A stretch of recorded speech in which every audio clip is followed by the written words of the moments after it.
Hello everyone. Ramsar स्थल, जिससे कि हर एक एग्जाम में एक ना एक प्रश्न अवश्य बनते हैं। तो रामसर स्थल होता क्या है?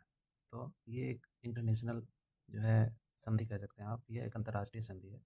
इस पर जो है हस्ताक्षर ईरान के रामसर शहर में हुआ था। ये एक प्रकार का वेटलैंड प्रकार का आर्द्रभूमि होता है। आर्द्रभूमि से क्या तात्पर्य है? जैसे आप मान लीजिए कि कोई मरुस्थल है, ठीक है, और मरुस्थल में आप लोगों को पता है कि पानी की कमी होती है, और उस जगह पर या मरुस्थल नहीं भी है तो वह किसी ऐसे जगह पर जहाँ पर हमेशा नमी बना रहता है। तो ऐसा जगह जो होता है ना, वो वन्य जीवों के लिए और पक्षियों के लिए महत्वपूर्ण होते हैं।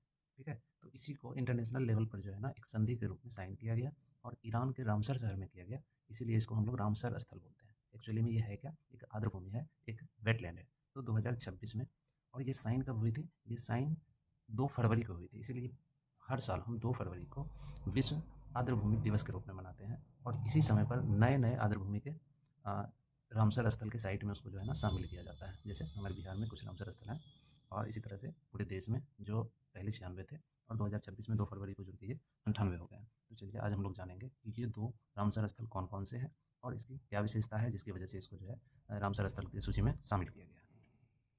तो देखिए, 2 नए रामसर सूची जो 2 फरवरी 2026 को क्या किया गया? शामिल किया गया। इसमें जो है, पहले तो ये देख लीजिए कि ईरान के रामसर शहर में जो है ना संधि पर साइन हुआ कब? 2 फरवरी 1971 को। चूँकि रामसर शहर में साइन हुआ था, इसीलिए इसे रामसर स्थल के नाम से जानते हैं, ठीक है? और इसमें क्या-क्या शामिल किया जाता है? इसमें वैसे जगह को शामिल किया जाता है जो क्या हो, कि पारिस्थितिक रूप से जो है ना परिपूर्ण हो, यानी कि वेटलैंड हो, यानी वहाँ पर नमी हो, पानी की उपलब्धता हो, और पर्यावरणीय जो है ना अनुकूलन मौजूद हो, जिससे कि जो वन्य जीव हैं, पक्षियाँ हैं, उन सब के लिए जो है अ, एक अच्छा आवास प्रदान कर सकें। ठीक है? तो अभी जो नया 2 जुड़ा है उसकी बात हम लोग करते हैं। तो जो नया 2 रामसर स्थल है, उसमें एक है पटना बर्ड सेंचुरी, और दूसरा है छारी ढांड। ठीक है? छारी ढांड। ठीक है? तो पटना बर्ड सेंचुरी जो है पहला वाला, इसको पटना, तो पटना से हम लोग को लगता होगा आप लोगों को कि ये कहाँ है? बिहार में, लेकिन बिहार में नहीं है। पटना बर्ड सेंचुरी कहाँ पर है? ये यूपी के एटा ज़िले में है, ठीक है? एटा ज़िले में है। ये कैसी आर्द्रभूमि है? ये एक मीठे पानी की झील है, बेसिकली बर्ड सेंचुरी कह सकते हैं। तो मीठे पानी की आर्द्रभूमि है, ठीक है? और ये क्यों इसको इसमें शामिल किया गया है? तो इसको इसमें इसलिए शामिल किया गया है क्योंकि सेबेरियाई और मध्य एशिया से सैकड़ों जो है ना प्रवासी पक्षी यहाँ पर आते हैं, ठहराव करते हैं, और यहाँ पर प्रजनन करते हैं, यानी अपना अंडा देते हैं और नया बच्चा को जन्म देते हैं, और फिर जो है ना प्रवासी मतलब ऐसा लोग जो जहाँ पर जन्म हुआ, जहाँ पर वो रहता है, वहाँ से दूसरी जगह, जैसे मानव के संदर्भ में यदि देखिए तो वो दूसरी जगह कमाने चला जाता है, तो उसको भी हम लोग क्या बोल सकते हैं? प्रवासी बोल सकते हैं, ठीक है? तो इस तरह से जो है आगे, तो यूपी के एटा ज़िले में है ये। पटना से हम लोग बिहार नहीं समझ रहे हैं, कहाँ है? एटा ज़िले में है। यूपी में टोटल कितना? 11, ठीक है? और दूसरा जो रामसर साइट है ना, वो कहाँ पर है? तो छाड़ी ढांड में है। कहाँ पर? गुजरात, कच्छ। अच्छा, पूरे भारत में ना 2 मरुस्थल हैं। 2 मरुस्थल कौन-कौन से हैं? एक तो कच्छ है। कच्छ का मरुस्थल कहाँ पे है? गुजरात में। और दूसरा कौन-सा है हमारा? जो राजस्थान वाला है ना? ये 2 मरुस्थल हैं भारत में। और यहाँ पर मरुस्थल में जहाँ पर पानी की बहुत कमी होती है, वहाँ पर ये जो है ना ये आर्द्रभूमि पाया जाता है। अच्छा, अब देख लेते हैं छारी ढांड जो है, ये कच्छ के गुजरात में है। और ये कैसा है? तो मौसमी खारे पानी की झील है, यानी एक मौसम में जो है ना इसका खारापन होता है, और मरुस्थलीय आर्द्रभूमि है, यानी जो डेज़र्ट है उसके बीच में पाया जाने वाला आर्द्रभूमि है। और वहाँ पर जो अलग-अलग तरह के जो वहाँ के वन्य जीव हैं, उनको क्या होता है कि मरुस्थल में पानी की ज़रूरत होती है, और उसके अकॉर्डिंग जो है ना ये मरुस्थलीय आर्द्रभूमि कहलाते हैं। ठीक है? कठिन जलवायु के बावजूद भी संकटग्रस्त पक्षी तथा मरुस्थलीय वन्य जीवों को आश्रय देता है। राइट? ठीक है? तो आप ये दोनों समझ गए। इसमें देखिए पटना बर्ड सेंचुरी के जुड़ने के बाद अब यूपी में कितना हो गया? टोटल 11 हो गए।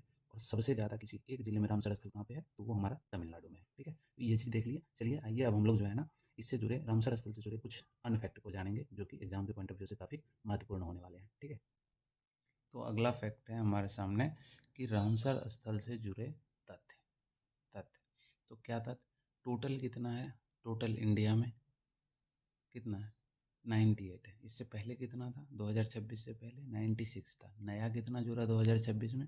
तो 2 फरवरी को अनाउंस हुआ कि अ, 2 नए स्थल को इसमें जोड़ा जा रहा है। उसके बाद टोटल जो है ना वो 98 हो गया।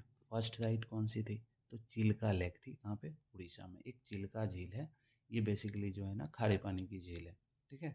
तो इसको शामिल किया गया था पहली बार भारत में, किसी आर्द्रभूमि को रामसर साइट में शामिल किया गया है। ठीक है? केवलादेव घाना राष्ट्रीय उद्यान, ठीक है, ये एक प्रकार का जो है ना राष्ट्रीय उद्यान है, नेशनल पार्क है, जो कहाँ पर है? राजस्थान में है। और 1981 में 1981 में जो है ना पहली बार किसी साइट को, तो एक साथ 2 साइट को दर्जा दिया गया था रामसर साइट का। ठीक है? तो ये कहाँ पे है? राजस्थान में है, और पहली बार दिया गया था, इसीलिए ये कैसा है? फर्स्ट साइट है। तो एग्जाम में ऐसे भी क्वेश्चन बन सकते हैं, वो कौन से राज्य हैं जिनको कि भारत में सबसे पहले जो है ना रामसर साइट में शामिल किया गया था। तो आप लोग उत्तर करेंगे क्या, या तो उड़ीसा होगा आपके ऑप्शन में, या फिर क्या होगा, राजस्थान होगा, राइट। फिर आगे देखते हैं कि सबसे बड़ी कौन सी है, यानी एरिया वाइज, ठीक है। तो एरिया वाइज सबसे बड़ी कौन सी है, सबसे बड़ा सुंदरवन, सुंदरवन, ठीक है। कहाँ पे है, वेस्ट बंगाल में है, पश्चिम बंगाल में है, ठीक है। कितना, टोटल कितना वर्ग किलोमीटर में फैला हुआ है, तो 4230 वर्ग किलोमीटर में, किलोमीटर स्क्वायर में फैला हुआ है, ठीक है।